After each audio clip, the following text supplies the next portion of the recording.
All right, hey guys. So first, I want to apologize for not putting up any videos last week. Um, I don't know what came over me. No, I just things have been kind of busy. I'm getting a little bit burned out. I haven't taken any vacation over. I guess it's been over a year. So going to the beach for a part of this week, and I'm going to officially take a vacation week. I didn't do that last year. But I'm going to be doing that here pretty soon after we have Georgia Bible Camp. I'll be taking the week off after that. Um, but anyway, yeah, I apologize for not, um, being on last week. But I wanted to, I think some of these things have come up in the podcast before. Maybe all of them have, and so it's like, oh well, I've already seen all this. So, but I wanted to talk about them a little bit more in detail as well. So, um, yeah, I don't have any like authentic things, uh, but my girlfriend and I we went to the Bible History Center recently, uh, and that was really cool to go and see and to hear about some of the things. She booked us a tour, and it was awesome. And so I was like, oh yeah, this is really cool. But we did get to see some things that were actual, of antiquity. The Israeli Antiquity Authority had some things on long-term loan to this. I guess it's sort of a museum area, an exhibit area, which was cool. So I wanted to share some of my things. So, yeah, I think I have brought this up before, but I wanted to talk a little bit more about this. So, but this is a replica of a denarius, and what we see there is we've got Latin inscriptions, Nero Caesar Augustus, and then on the back you have uh, Jupiter, and so that's pretty cool. But um, this was in circulation about AD 64 to AD 65. Um, and historians believe that Paul died in AD 65. So these were in circulation when Paul died. So that's pretty cool. You know, just a little piece of history. You know, look at how he looks kind of like a chunky emperor, but yeah. So anyway, this is just one of those cool pieces of history. I think like authentic ones are like $300 a piece. So I got this little replica. Yeah. But anyway, um, so that's yeah, just a cool piece of history. Another cool piece of history is, and I don't believe that I've shared this before, is I have this Herodian style oil lamp, and so yeah, this is another replica, and I have a cotton wick there. Um, but this was cool. This was used during the first century. It's Herodian in style, and it's simplified. Sometimes you can find them a little narrower with some kind of artistic works here. Um, but of course, when we're talking about the parable of the 10 virgins and the lamps that they had, they're not like lanterns like we thought, but these were the oil lamps. So they would take the second pressing of oil from the olive plants, um, and they would use that. Uh, the first pressed was the extra virgin olive oil, and so They weren't allowed to really use that. If you were producing this, that would be sold. That was your finest stuff.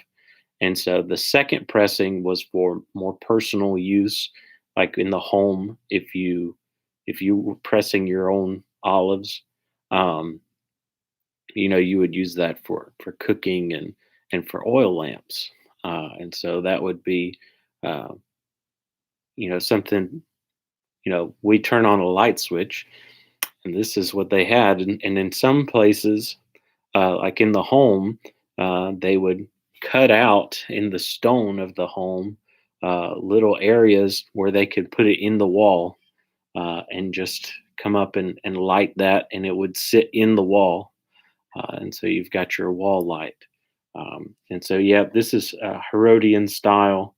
They came in all different kinds of, um, there wasn't like a standard look. Some were more ornate, some were not, some were more simple, like this one. Um, but yeah, so this was during the time of Jesus, the events that we see. The Herodian period didn't last much longer before and after Jesus. So this was that style of lamp. And of course, I've got this, and I do believe that I've shared this before, but I want to talk about it. Um, and Side note, uh, on Wednesday, we're going to be talking about the end of Mark chapter 16. And so we're going to be talking a little bit about um, the authenticity of that, not spending a whole lot of time on it, um, but talk about, the ancient manuscripts and different things like that. Um, and just to kind of share a little bit of that, um, if you're unfamiliar with the end of Mark chapter 16, verses 9 through 20, um, there's it. It's contested whether or not that was original to um, the book of Mark, and so 99% of our ancient manuscripts that we have today include that passage. So we have it on good authority that it did belong uh, to the original manuscript that was written by John Mark. Um, However, we have some major, very important texts that don't include it. We have Codex Sinaiticus and Codex Vaticanus. So you can look those up. They're very important, major texts. They don't include verses 9 through 20 of Mark 16. And then there are a couple second century um, scholars that have commented and said that their majority text did not include. So our majority texts do include it. Their majority text did not include it, and so that's kind of interesting. And so what you had back then is you had Christians walking around with their Bibles, their codices, and um, some of them had it and some of them didn't. Uh, and so there's not really any kind of it doesn't seem like there was a motive or anything like that, particularly in with this case.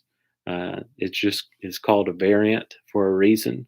Just varies, between the manuscripts that we've had and we find. But everything that's taught there in Mark chapter 16 at the end is reemphasized somewhere else. So everything that's said there is truthful. So it's not something to worry about. But anyway, I'm going to talk about this now, since I'm doing a show and tell of my ancient replicas. But this is a replica. It's the front and the back. So this is one piece uh, in, its true form. It's one piece. And so you have the front and the back. Uh, and this is called Papyrus P52, or sometimes it's referred to as John's fragment. And so that's what this is. And the text, I believe, is going to be backwards for you, but you can still see me through this, and you can see me again on my computer. Um, so This is a pretty cool piece of history because this is the oldest manuscript that we have. It's the oldest one that we have ever found. And so some believe that this was actually written down between 100 and 150 AD, which means that it is possible that the Apostle John was at the very end of his life, like he's writing Revelation, um, or had just written it. So there's that. Timothy's probably, maybe, if he hadn't been martyred or anything like that, he might have been still kicking around at that point. He was a younger man, um, compared to Paul, with his ministry, and Paul, was born out of time, as he comments. Um, but it's such a cool piece of history. This is, that what those papyrus uh, pieces looked like. And so they're written in the Greek uncials, which is all Greek capital letters. And it's interesting when we look at those things because there weren't any spaces. You know how we have spaces in between words? There's not any spaces in between words. Uh, and so that's an interesting part of history, too. And so when you look at that, you can kind of see it might look like there's some spacing, but there's not.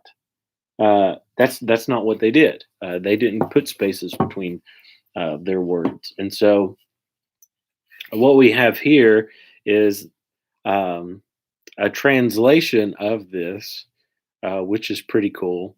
And so I just keep this with it, and you're not able to see that very well, I don't believe. So I'm just going to go ahead and share this anyway. So. Uh, what this is it's from John chapter 18 verses 31 through 33. That's the front side, and then the back side of it is John 18 verses 37 through 38. And so there's partial words on this, obviously, because of how it's survived. It's not, perfect rectangle, like a sheet of paper. We've got this funky shape, and so some of the words are included and some are not included. Um, but you can go back and read those passages. Um, we've got the Jews for us, and then not included, it is not permitted to kill. And then you have anyone so that the W, there's so that would have been a lambda for the logos, the word of Jesus, might be fulfilled, which he spoke, signifying what kind of death he was going to die.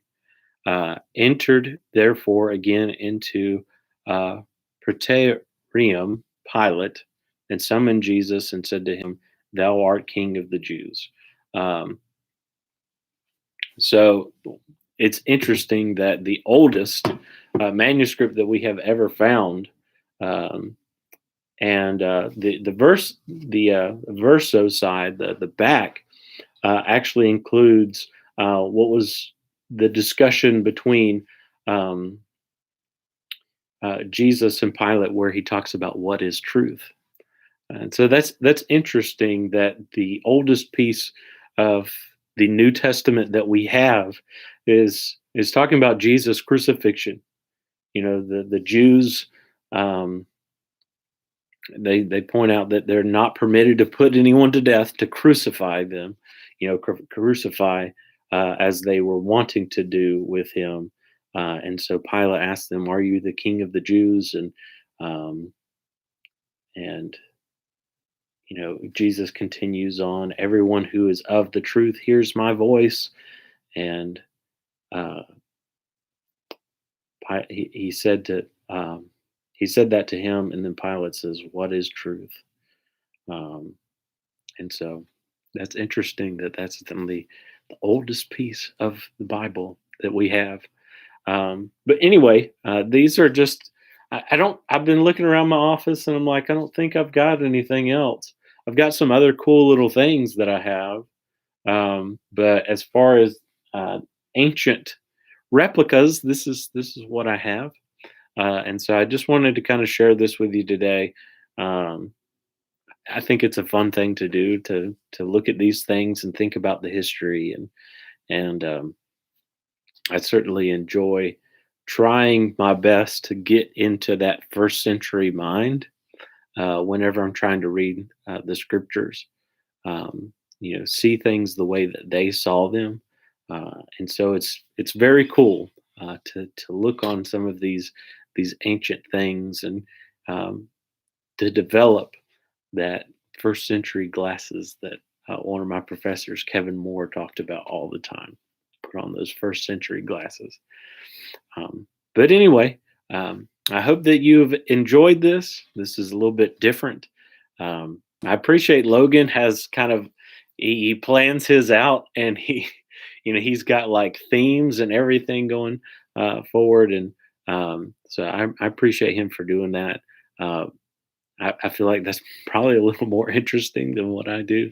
It's just kind of like, well, what's he gonna do this time? So I guess what I'm doing is I'm just leaving you in suspense. But anyway, Logan, if you're watching, I appreciate you, man, and what you're doing with this. Um, to all of our patrons, we certainly appreciate you. We are really looking forward to um, season 3. And Logan has, I think he's done on his uh, some of his renovating, and it looks really, really cool. So I'm very excited for that.